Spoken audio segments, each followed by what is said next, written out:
हरतालिका तीज का व्रत हिंदू धर्म में सबसे बड़ा व्रत माना जाता है। यह तीज का त्योहार भाद्रपद मास शुक्ल की तृतीया तिथि को मनाया जाता है।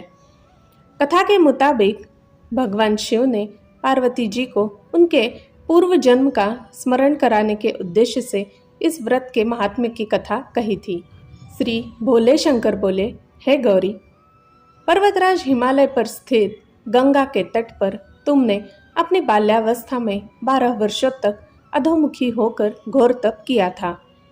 इतनी अवधि तुमने अन्न न खाकर पेड़ों के सूखे पत्ते चबाकर व्यतीत किए। माघ की विकराल शीतलता, तुमने निरंतर जल में प्रवेश करके तप किया। वैशाख की जला देने वाली गर्मी में तुमने पंचाग्नि से शरीर को तपाया।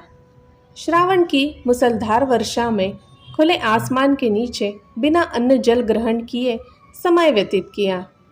तुम्हारे पिता तुम्हारी कष्ट साध्य तपस्या को देखकर बड़े दुखित होते थे। उन्हें बड़ा क्लेश होता था। तब एक दिन तुम्हारी तपस्या तथा पिता के क्लेश को देखकर नारद जी तुम्हारे घर पधारे। तुम्हारे पिता ने हृदय से अतिथि सत्कार करके उनके आने का कारण पूछा। नारद जी ने कहा, गिरिराज, मैं भगवान विष्णु के भेजने पर यहाँ उपस्थित हुआ हूँ। आपकी कन्या ने बड़ा कठोर तप किया है। इससे प्रसन्न होकर वे आपकी सुपुत्री से विवाह करना चाहते हैं।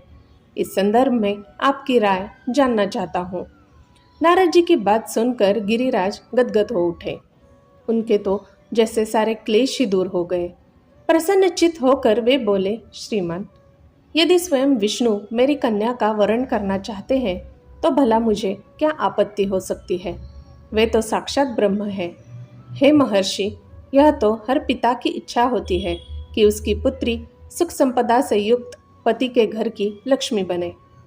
पिता की सार्थकता इसी में है कि पति के घर जाकर उसकी पुत्री पिता के घर से अधिक सुखी रहे। तुम्हारे पिता की स्वीकृति पाकर नारद जी विष्णु के पास गए और उनसे तुम्हारे ब्याह के निश्चित होने का समाचार सुनाया। मगर इस विवाह संबंध की बात जब तुम्हारे कान में पड़ी तो तुम्हारे दुख का ठिकाना न रहा। तुम्हारी एक सखी ने तुम्हारी इस मानसिक दशा को समझ लिया और उसने तुमसे उस विक्षिप्तता का कारण जानना चाहा। तब तुमने बताया, मैंने सच्चे हृदय से भगवान शिव शंकर का वरण किया है, किंतु मेरे पिता ने मेरा विवाह विष्णु जी से निश्चित कर दिया। मैं विचित्र धर्म संकट में हूँ। अब क्या करूँ? प्राण छोड़ देने के अतिरिक्त अब कोई भी उपाय शेष नहीं बचा है। तुम्हारी सखी बड़ी ही समझदार और सूझबूझ वाली थी। उसने कहा, सखी, प्राण त्यागने का इसमें कारण ही क्या है? संकट के मौके पर धैर्य से काम लेना चाहिए।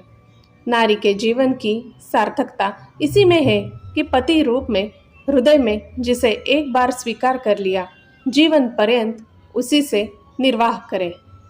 सच्ची आस्था और एक निष्ठा के समक्ष तो ईश्वर को भी समर्पण करना पड़ता है। मैं तुम्हें घनघोर जंगल में ले चलती हूँ, जो साधना स्थली भी हो और जहाँ तुम्हारे पिता तुम्हें खोज भी ना पाए। वहाँ तुम साधना में लीन हो जाना।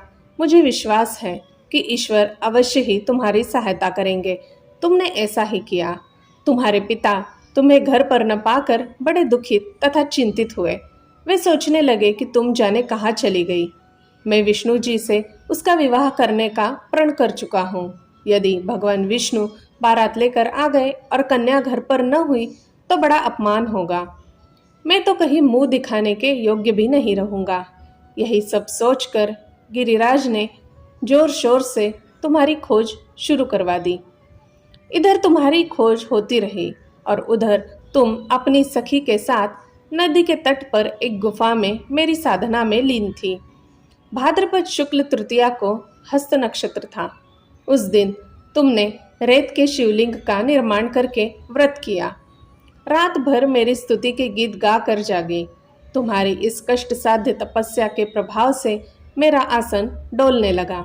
मेरी समाधि टूट गई। मैं तुरंत तुम्हारे समक्ष जा पहुंचा और तुम्हारी तपस्या से प्रसन्न होकर तुमसे वर मांगने के लिए कहा। तब अपनी तपस्या के फल स्वरूप मुझे अपने समक्ष पाकर तुमने कहा, मैं हृदय से आपको पति के रूप में वरण कर चुकी हूँ। यदि आप सचमुच मेरी तपस्या से प्रसन्न होकर आप यहाँ पधारे हैं तो मुझे अपनी अर्धांगिनी के रूप में स्वीकार कर लीजिए। तब मैं तथास्तु कहकर कैलाश पर्वत पर लौट आया। प्रातः होते ही तुमने पूजा की, समस्त सामग्री को नदी में प्रवाहित करके अपनी सहेली सहित व्रत का पारणा किया।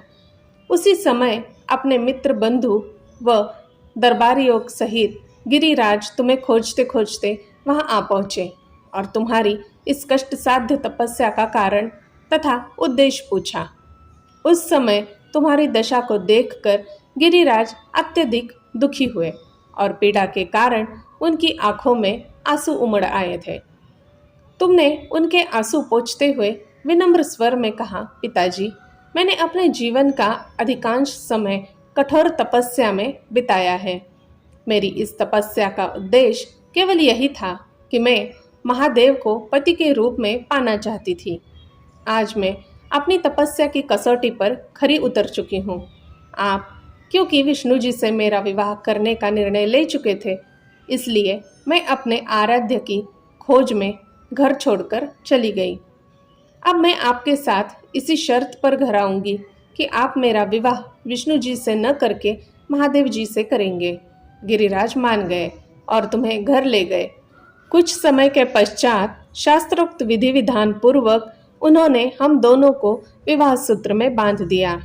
हे पार्वती, भाद्रपद की शुक्ल तृतीया को तुमने मेरी आराधना करके जो व्रत किया था, उसी के फलस्वरूप मेरा तुमसे विवाह हो सका। इसका महत्व यह है कि मैं इस व्रत को करने वाली कुंवारियों को मनोवांछित फल देता हूँ। इसलिए सौभाग्य की इच्छा करने वाली प्रत्येक युवती को यह व्रत पूरी एक निष्ठा तथा आस्था से करना चाहिए। क्यों कहते हैं इसे हरतालिका? यह दो शब्दों के मेल से बना माना जाता है, हरत एवं अलिका। हरत का तात्पर्य हरण से किया जाता है और आलिका सखियों को संबोधित किया जाता है। मान्यता है कि इस दिन सखियां माता पार्वती की सहेलियां उनका हरण कर उन्हें जंगल ले गई थी, जहां माता पार्वती ने भगवान शिव को वर स्वरूप में पाने के लिए कठोर तप किया था।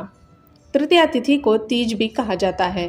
हरतालिका तीज के पीछे एक मान्यता यह भी है कि जंगल में स्थित गुफा में जब माता भगवान शिव की कठोर आराधना कर रही थी तो उन्होंने रेत के शिवलिंग को स्थापन किया था।